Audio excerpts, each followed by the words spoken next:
on va parler du sacro-saint, justement, pas sacro-saint alcool. Et il y a souvent vos patients qui viennent vous voir et qui vous disent « Oh, ça va ». Oui, ça va. Bah oui, quand je cherche à évaluer, moi, la consommation d'alcool au cabinet, j'entends régulièrement cette phrase « Oui, mais moi, docteur, je ne bois jamais d'alcool fort ». Alors, je les arrête tout de suite et je leur dis « il n'y a pas d'alcool léger et il n'y a pas d'alcool fort. Le whisky, c'est de l'alcool, la bière, c'est de l'alcool, le vin, c'est de l'alcool. Et je sais que sur France 3 Normandie, je vais probablement pas me faire des amis, mais le cidre aussi, c'est de l'alcool. » En fait, ce qu'il faut bien comprendre, c'est que le whisky, oui, c'est 40 degrés, mais vous allez vous en servir en petite quantité. Alors qu'une bière, ça va être autour de 5 degrés, mais vous allez vous en servir une beaucoup plus grande quantité. Au total, la quantité d'alcool pur est la même que ce soit dans un verre de whisky ou dans un verre de bière, tout simplement parce que la quantité n'est pas la même. Et ce qu'il faut savoir, c'est que l'alcool, même à faible dose, elle est toxique. Toute consommation d'alcool représente un risque pour la santé. Ne faites pas la tête, Anne. Je ne fais pas la tête. Ça représente je réagis. Un risque de cancer. Ça augmente notamment le risque de cancer. On pense souvent au cancer du foie, mais pas que. Il faut savoir aussi que ça augmente le risque de cancer du sein, du cancer du côlon. Bien sûr, plus vous allez boire, plus les risques augmentent. Mais concernant le cancer du sein, il faut savoir qu'on augmente son risque à partir de moins d'un verre d'alcool par jour.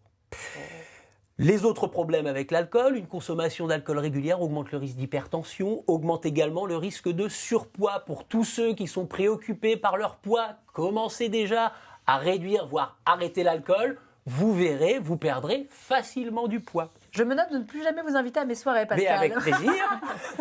Non, mais sérieusement, on rigole évidemment plus que jamais l'alcool avec modération, d'autant plus qu'on est une émission du matin. Et merci de revenir sur tout ça, mon cher ami. Le vin. Ah, alors vous savez que vous allez me dire ça, parce que le vin... C'est pas pour moi, c'est pour une amie. Le vin, effectivement, Anne, le vin est un cas un peu particulier. Yes. Hop, c'est pas gagné. Oh. Pourquoi? Grâce à sa richesse en fait en polyphénol, le vin rouge pourrait être bénéfique pour la santé cardiovasculaire, c'est-à-dire pour vos artères. Mais comme je vous l'ai dit tout à l'heure, le vin, ça reste de l'alcool, donc ça augmente quand même le risque de cancer. Et je dis souvent à mes patients, si le vin pourrait protéger vos artères, il ne protège pas du cancer. Et puis cette consommation de vin pour avoir un bénéfice potentiel sur votre risque de maladie cardiovasculaire, eh bien il y a plusieurs conditions. Premièrement, il faut que votre vin soit bu uniquement au cours d'un repas. Cacahuètes et 2 tranches de saucisson, ça compte pas? Ça ne marche pas, parce que ce repas doit être une alimentation saine, type, tout le monde sait, régime méditerranéen, parce que c'est comme ça qu'on parle un petit peu du vin rouge. Si vous mettez du vin rouge sur un repas riche en aliments ultra transformés, que dalle. Que dalle. Deuxième chose, c'est maximum 2 verres de vin par jour et maximum 10 verres par semaine. Et si on boit 10 verres en une journée, oui, eh bien justement, Anne, attention aux petits malins qui voudraient économiser l'ensemble des verres de la semaine pour pouvoir en boire 10 d'un coup le week-end. Ça ne marche pas, il n'y a que des risques à faire ça. Aucun bénéfice au niveau cardiovasculaire avec ce type de consommation. Exactement. D'accord. Et puis, je rebondis sur la limite de 2 verres. Cette limite n'est pas une limite sans risque. Ça ne veut pas dire en dessous de 2 verres, il y a 0 risque. C'est juste qu'on limite les risques, mais toute consommation d'alcool représente un risque. Dernière chose, il faut au moins avoir 1 jour par semaine sans aucune goutte d'alcool. Facile ça. 1 jour, ça va. 2 petits conseils, Anne, parce que je vous aime bien. Première chose, il faut penser à avoir une carafe d'eau sur la table. En mangeant bien sûr, mais également à l'apéritif. Pensez à mettre de l'eau tout simplement parce que on ne boit pas d'alcool quand on a soif. L'alcool, ça déshydrate, ça n'hydrate pas. Quand on a soif, on boit de l'eau. Un verre d'alcool, un verre de vin, un verre d'eau.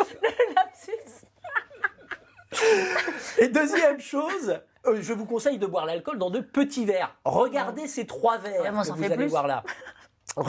Regardez ces 3 verres. Dans ces 3 verres, il y a exactement la même quantité d'alcool. Mais en fait, plus le verre est grand et large, moins vous avez l'impression qu'il y a de liquide dedans. Donc vous risquez d'en boire davantage. Donc servez-vous plutôt l'alcool dans de petits verres pour boire moins. Ouais, ça fait fête. Et si on veut quand même consommer des polyphénols, thé ou café, c'est ça? Mais thé ou café, en fait, il ne faut pas juste consommer du vin pour dire je vais prendre du vin pour avoir des polyphénols. Les produits végétaux bruts contiennent des polyphénols et le thé, le vrai café également. En résumé, Anne, le vin avec beaucoup de modération, maximum 2 verres par jour, pas tous les jours. Merci Doc. Eh ben, c'est noté.